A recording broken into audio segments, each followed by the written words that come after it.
Reddit by Planet Reddit. What is the most bonkers thing that happened to you or your work and your employer today? I learned expected you to continue your work day.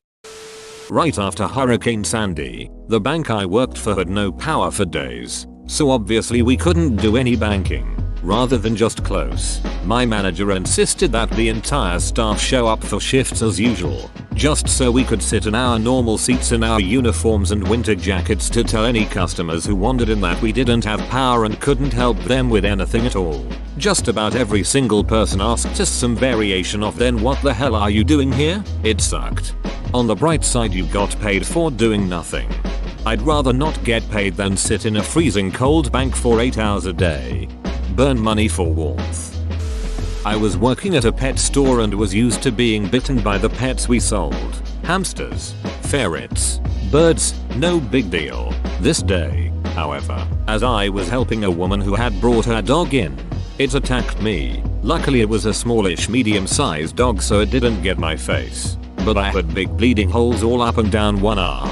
The lady never said sorry, and my manager told me to go to the back, get cleaned up, and come back out and ring on the resistor. So I did, with big blood splatters all over my yellow uniform shirt.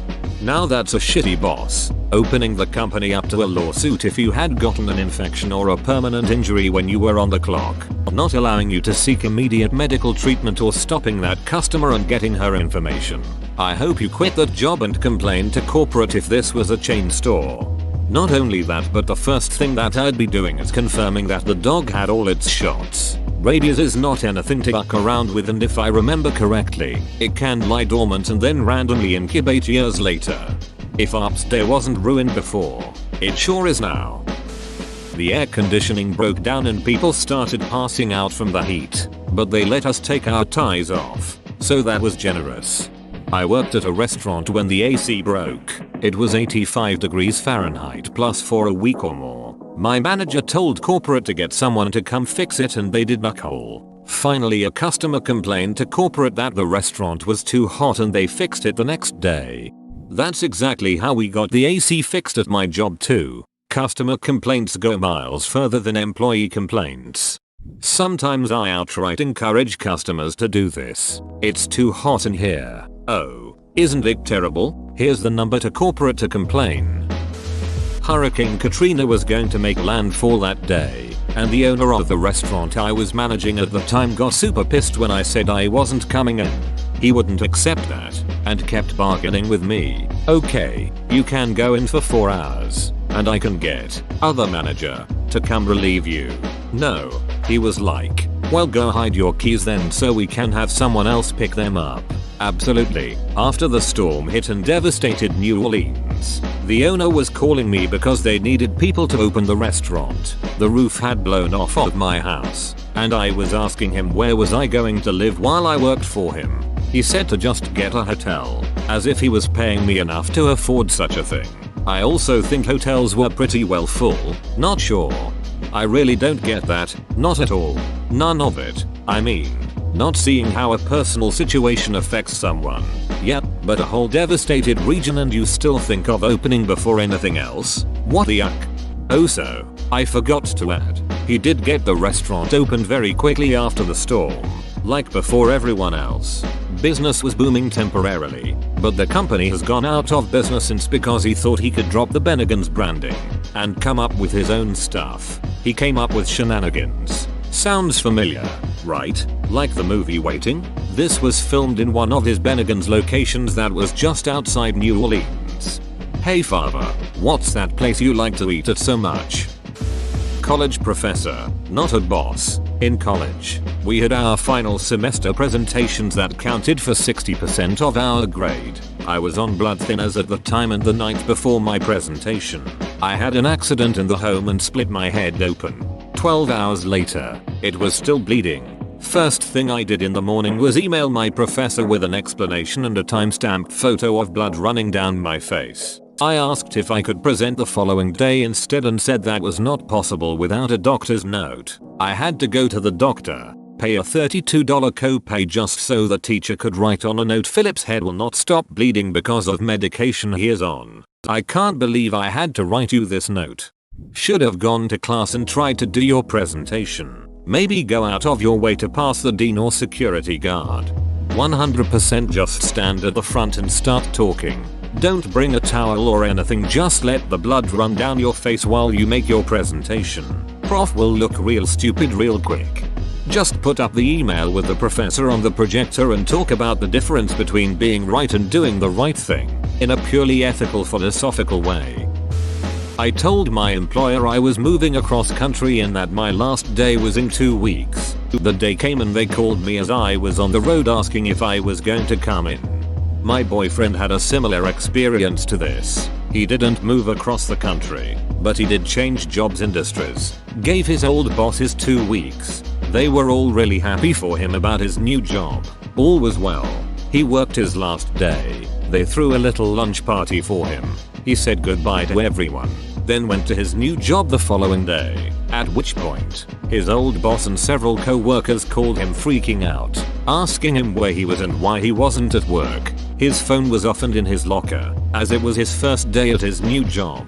So they ended up calling me to see if he was dead or in the hospital or something. I was just like, dude, his last day was yesterday. You knew this. You threw him a party. What the heck?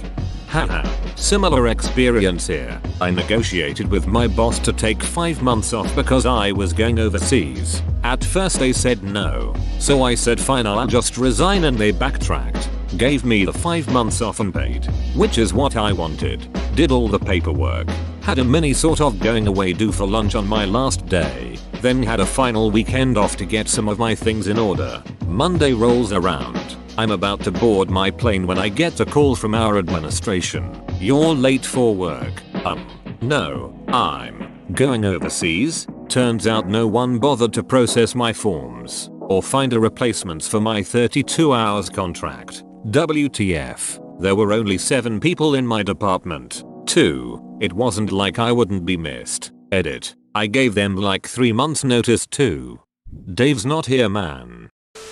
Federal agents with a search warrant shut down all the computers so they could image the drives. We puttered around for hours before we finally got sent home at the regular time. However, long lunches and gym visits were permitted. Gym visits as in there is a gym inside the office, or you guys could freely head to your gym and work out a couple hours. Probably the former. A lot of big companies have on-site gyms these days. Can confirm. Probably helps them get a discount on health insurance plans. Someone spilled, or poured out, a bottle of deer attractant on the floor under the shelves in the sporting goods section of Walmart. Stank of deer piss for, well, actually, it probably still does. They never cleaned it, and we had ammo to sell. Did your Walmart fill up with deer afterwards? No, but it seemed to draw a lot more jackasses than usual. The power went out at 8 AM, but we weren't allowed to go home. We sat around doing nothing for nearly 8 hours, just in case the power came on. Then our boss said if it didn't come on by 4 PM, we could go home and the work schedule would be pushed ahead a full day. Power came on at 3:50 PM, and we had to do our full workload. Yay for that. Hope you got overtime. I had something similar when I worked as a helping hand. Needed to be done that day. Now I work on computers. Power went out. I was bored out of my mind for 3 hours, but got paid for doing nothing. But at least no one forced me. This happened to me, except they kept me and one other girl there in case it came back on and sent everyone else home. Finally at 3 they let us leave only to recall me when I was halfway home because the power was back and I lived the closest. I was the only one told to come back in. Yep, that call would have gone straight to voicemail. Worked for a small graphic design company fresh out of school. They used cracked software. Didn't really pay anyone and were generally shady, but I didn't really think anything of it until the FBI showed up. Apparently they also didn't pay their taxes, and so my boss was taken away in handcuffs and the office was closed. Or so I thought. Our boss called our creative director from jail and told us to work from this seedy motel room he set up to finish up the abandonment or else we wouldn't get paid. Nobody showed apparently, as we all decided now would be a good time to look for new opportunities. Wow, that's crazy. Using pirated software is just unacceptable for a business that deals with graphic design. Join our community Discord, link in description. Snowstorm dumped like 6 inches of snow the day before and then rain, creating a sheet of ice on the roads. People were literally abandoning their vehicles on the sides of the highway because the driving conditions got so treacherous it was safer to walk. I had just recently gotten an all-wheel drive SUV and was expected to come in that next day, while my co-worker who had a 2-wheel drive sedan was allowed to stay at home until the ice melted. I tried explaining that does not automatically mean safe to operate on icy roads. I didn't even have chains yet at the time, but that went over like a lead balloon. There's a saying in the Canadian Army that 4-wheel drive just means you can get all 4 wheels stuck. It's accurate. I love the morons in lifted 4-wheel drive trucks that act like the laws of physics don't apply to them when speeding in icy weather. The universe might let you get moving slightly easier in certain conditions, but it doesn't mean you will stop any faster with no traction when your unweighted rear loses traction. So true. I hate laughing at others' misfortunes, but where I live there's a 2-lane cars only highway and people often treat stretches of it like a raceway. One day, it had snowed and then started to sleet. Conditions were not good. Traffic was on the lighter side because many people stayed home. Most of the people on the road were taking it slow and steady and things were moving fine. Until Mr. Stupid in some honkin' huge white SUV starts bobbing and weaving in and out of traffic because he had somewhere to be, and damn it, he had 4-wheel drive. Whatever. I just got out of the way and let Mr. Stupid continue on. Not worth risking an accident. Well, sure enough, about 2 miles down the road, what's sitting on its roof about 50 feet off the roadway? Yep, it was Mr. Stupid's white SUV. I do hope he was not injured. But man, if that's not a case of play stupid games, win stupid prizes, I don't know what is. People fail to realize that 4-wheel drive is not 4-wheel stop. Automotive painting. Been complaining about my mask parts needing replacing for a few weeks. Finally my mask broke and I refused to paint because toxic fumes were coming into my mask. Being the only automotive painter, work came to a halt. I was told to get in there and paint or else. I pointed at the security camera and asked him to say that again but a little louder. He fired 2 people that day but I wasn't one of them. Do not cock-tease me like that. Why did he fire 2 other people? Because I stood up to him and he couldn't fire me without a lawsuit. So he fired the new girl in charge of ordering, but she wasn't the one who had been blowing me off buying replacement safety gear. They hired her 2 weeks prior and had been asking for parts for a month. The second person was a carpenter. Probably looked at him funny or something. The GM enjoyed people cringing when he came out onto the warehouse floor. When I finally walked out, 7 other people did too in the following days. I love it when one person walks and is suddenly followed by more people. It's like, oh shit, I forgot that was an option. At a factory, sliced my finger open using a cutting blade that had been partially broken, resulting in the spare blade hidden inside it coming partially out of an opening. I grabbed the blade and started using the proper portion of it, but I had unknowingly placed my right index finger right over the exposed spare. I started slicing with the blade and cut a line down my finger from about the middle to the tip. Immediately started dripping blood all over. Called my boss over radio. They ushered me into the nurse's office. They didn't want me to go to a hospital or any form of urgent care because that would have been an incident and reset the days since last incident tracker that people got bonuses for. I was young and let them pressure me into accepting that. So they wrapped it up tight until my finger looked like it had a cast on it and sent me back to work. It wasn't that deep. Although it looked nasty, it probably could have used stitches. It healed okay, but I still have a noticeable scar. I work in OSHA and this is why shit like bonuses for safe work gets me heated. It definitely shouldn't be allowed because it stops workers from getting proper protections and reporting injuries that could cause major problems. Sorry that happened to you. We give bonuses out for near-miss reporting. That's fine, right? Definitely. That's great, I'd say. Depending on who you talk to, those are leading indicators for injury and can be really beneficial for building OSHA programs to prevent the near misses from becoming actual injuries. There is potential for misuse, I suppose, but investigating something is never a bad thing in my opinion. Not work. But in HS on 9/11 we had a teacher who instead we go about our normal day and speak nothing of what happened about 10 minutes after the second plane hit. Every other classroom in the school had the news on and she refused to even acknowledge what was going on. So weird. All my teachers at least had the news on mute. I think there was some teaching but mostly about the current event, since it was obvious to them that it was history in the making. It was history in the making, and you can study that in history class. Arts teacher taught math. Important to note that well-prepared teachers do their best to protect their students. There was hours, days, years of chaos during and after that day. That teacher didn't do what was best for you. But I can say with 99% conviction that the teacher thought they were doing what was best for you at the moment. When it was hours before Hurricane Harvey was going to make landfall and they were still tentative about releasing us from work so that we would have time to go and board up our homes, stock up on supplies or evacuate if needed, we were blessed by being allowed to leave 1 hour early. Sarcasm was meant on that last sentence. Yee, that was so much fun. I remember filling sandbags at work and listening to the radio as they said it was up to Cat 3 after being at a 1 that morning. I was pretty worried I wouldn't be able to evacuate in time. I'd also just moved to Texas and had no idea where to go, which wasn't helped by mighty head boss saying San Antonio wasn't going to be any better off. Good times. I work as part of a maintenance team for a community of 750 homes. We put up hurricane shutters for about 400 homes. We work as long as it takes to put them up.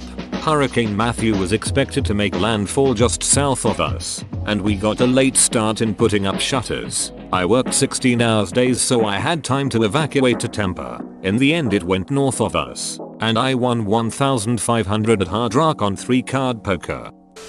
Working in McDonald's. I was supposed to do the overnight shift but I was sick. I mean couldn't get out of bed and throwing up sick. Called that day, hours in advance, to say I couldn't make it in. I had been working there quite a few years so they knew I was competent and would never call in unless necessary. I got written up because they needed me and because the yucking hygiene inspector was coming in the morning. I couldn't believe it. I quit not long after. Edit. To clarify, I would have still been there when he arrived, looking deathly ill and potentially throwing up most of my shift whilst preparing food for customers. Part of me wished I had so I could tell him I was forced to work despite my condition, but that wouldn't have been fair on the customers. I recently got chewed out for calling in sick with the flu. I work in a warehouse and bulk loading bag pouring sugar directly into semi-trailers. Everything has to be GMP so any sort of bodily fluid anywhere needs to be cleaned properly and any sugar gets tossed. I was vomiting and they still expected me to drive 45 minutes to stand on top of semi-trailers for 12 hours and watch sugar flow. But that wouldn't have been fair on the customers, mate. It was a McDonald's. The customers have accepted their fate. I was working at a hotel on the bar and as a waitress. One day a couple of hours before my shift, I started feeling really sick. I have stomach issues but knew it was different. I called and said I was not feeling great. They insisted I come in. My mum had to drive me in because I felt too sick to drive. I worked an hour. Got to the point of I'm definitely throwing up and told them I had to go else I was going to throw up on the customers. They told me that they weren't happy and they better see me tomorrow. I had norovirus which comes on really quickly and emailed the next day saying this and that I wouldn't be coming in till 48 hours has passed. They were generally nasty people to work for. Cliquey, rude, stole tips, demanding and unreasonable. When I told them about a holiday I'd had booked since before they employed me, they asked for my flight number so they could put me on shift 4 hours after it landed, then got pissed when I was late cause my plane got delayed. Well, you didn't want to stay at Amy's Baking forever anyway. I used to work on cruise ships. Noro meant your behind was quarantined and you weren't going to be seeing another human being for a little under a week. These people are dumb as hell. You would have put the entire crew out of commission if you had gone in, though. That would have been hilarious. I got a call one day from my cousin saying our house had been broken into. I went home to deal with it and file a police report, and it was honestly so stressful. My supervisor then rang me to ask what time I was planning on coming back to work later in the day because she had paperwork for me to finish. My truck was stolen overnight. Call my boss and tell him what happening. He seems more annoyed than I was. Spend 4 hours waiting to file the report. Another hour on the phone with insurance. I'm pissed and stressed. Call my boss to update him. He answered the phone, "You coming in soon?" I say "Uck it" and walk 5 miles to work. I clock in and get called to the office because I was late. Get demoted because my position needs to be reliable. Dude, 4 years and I've never clocked in late. Always a few minutes early and I get this shit because my ucking truck was stolen. Whatever, I'll put in applications when I get home and ditch them when I find something else. 2 days later, all the regional managers and district managers are upstairs, firing him because of some questionable moves he made. New manager sees my worth and is getting me an even better position than before. Uck Paul was a welder in a factory. 5 minutes after I got back from lunch, a nice bit of slag somehow made it under my glove and burnt my wrist. I quickly dropped the welding gun, trying to get the glove off to get the burning metal off. I tried to grab the gun with my other hand so it wouldn't clatter to the floor and possibly break, but I missed the handle and instead grabbed the hose a little under. The tip of the welding gun swung down, and the hot wire went straight into my leg. I pulled it out and gimped to my lead, explaining what happened and if I could go treat the wound. The response: "You're behind. You better hit your number." I didn't get even a bandage. It wasn't recorded, and I still had 6 hours to go. Wasn't the worst pain I've endured, but would not recommend. But now I've got matching scars on my wrist and my leg. And you also got a really nice settlement, right? LOL, if we got settlements for getting burned there would be no welders left. It's shitty he couldn't dress the wound and ucked up K in his foreman's part. Absolutely, but getting burned is part of the job. I misunderstood what you were saying. Sorry, it's not good the fireman wouldn't let them clean the wound. I cannot comprehend how can somebody see a person with visible injuries and in pain and not have a single shred of compassion or empathy or any other sign of a sliver of a soul. Can you imagine having a person ask you to take care of their injuries? Why do you even need to ask such a thing? And your response being basically human equivalent of an answering machine, with all the soul of an automated register. Place item in bagging area. You're behind. Hit your number. Should have shoved that welding gun up his behind. Worked as a busboy for a now closed restaurant. I came in for my shift one time when they had roofers working on the roof. The section of roof they worked on was all terracotta roof tile and they needed to remove it all to replace it. The upper management decided it was a great idea to have this work done during the lunch hours and were open for those hours. Little did they all know is there were cracks on the ceiling inside, and while the removal was happening the terracotta tile dust was raining inside all over the guests and their food. Management still tried to continue restaurant service as usual, but the guests were having none of it and just walked out. I come to an empty restaurant littered with tile dust and we were expected to clean it up before dinner started. It took at least a month for my lungs to clean out that shit because I was not provided any respiratory gear to clean up that mess. Edit. The restaurant in question was Charlie's Crab, Palm Beach, owned by the Landriss Corporation. That sounds like it could have been a really good lawsuit. I was washing dishes at a shit behind diner when the grill hood broke down. The restaurant started filling up with smoke. Predictably, they refused to shit down even as the smoke stung our eyes and everyone started to get lightheaded. I left and called the fire department, for which I was screamed at during my next shift in the middle of a crowded dining room. Got an earful about how important to the community it was that they stay open and how smoke from grills isn't harmful and it's really just a comfort thing for the grill cook. Also, he told me that the town's fire department was going to beat me up for wasting their time. Thanks for watching. Subscribe for 3 videos a day.